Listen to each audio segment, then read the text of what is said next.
बरं. भाजपमध्ये आल्यापासून मला असं वाटतं चिखलीतून तुम्ही निवडणूक लढलात, जिंकलात आणि त्यानंतर भाजपनं दिल्लीचा मॉडेल टाउन आणि सदर बाजार या 2 मतदारसंघांची देखील आपल्याला जबाबदारी सोपवली होती. त्यानंतर दिल्ली विधानसभा निवडणुकी मध्ये तुम्ही प्रचार केलात. एमपीला पण आपण गेलेलात, जबलपूरला गेलेलात, शिमलामध्ये देखील आपण गेलेलात आणि आता केरळा.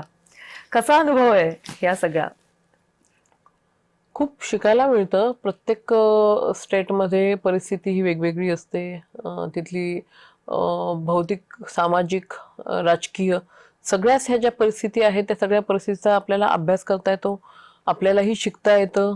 एक नवीन नवीन अनुभव त्या ठिकाणी मिळतात. आता केरळ, मध्य प्रदेश असेल किंवा मग दिल्ली असेल, इथे लँग्वेज बॅरियर काहीच नाही आहेत. इझिली आपण हिंदीमध्ये कन्व्हर्सेशन करू शकतो. परंतु केरळ खूप टफ आहे. ते म्हणजे मलाही असं सांगण्यात आलं होतं की त्यांना इंग्लिशमध्ये चांगलं कन्व्हर्सेशन करू शकतात. परंतु मी ज्या जिल्ह्यामध्ये गेले तिथे हिंदी इंग्लिश दोन्ही मीन्स कन्व्हर्सेशन नाही ते करू शकत.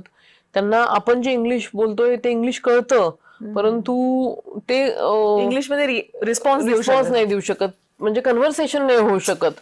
ओके, येस, असे जे वर्ड्स आहेत, सिंगल सिंगल वर्ड्स इंग्लिशचे, ते ते बोलतात.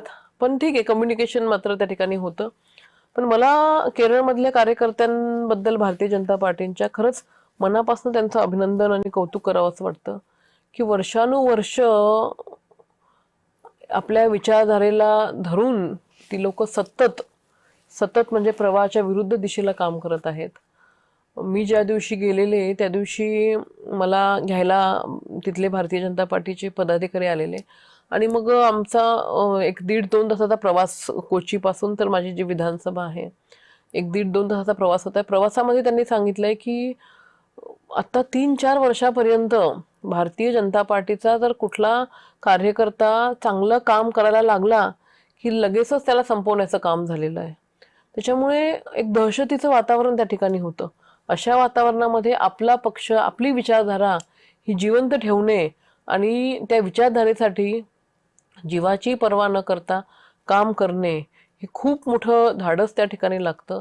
ते धाडस तिथल्या कार्यकर्त्यांमध्ये आहे आणि सातत्याने म्हणजे अतिशय सातत्याने संयम ठेवून भारतीय जनता पार्टीचं कमळ कधीतरी केरळमध्ये फुलेल हा विश्वास त्या ठिकाणी त्यांना आहे. आणि त्या विश्वासाच्याच खरं तर जोरावरती आज आम्ही सुद्धा महाराष्ट्रातनं जवळपास एक 30-40 आमदार त्या ठिकाणी गेलेलो आहोत आणि नक्कीच एक चांगलं पॉझिटिव्ह वातावरण दिसतंय.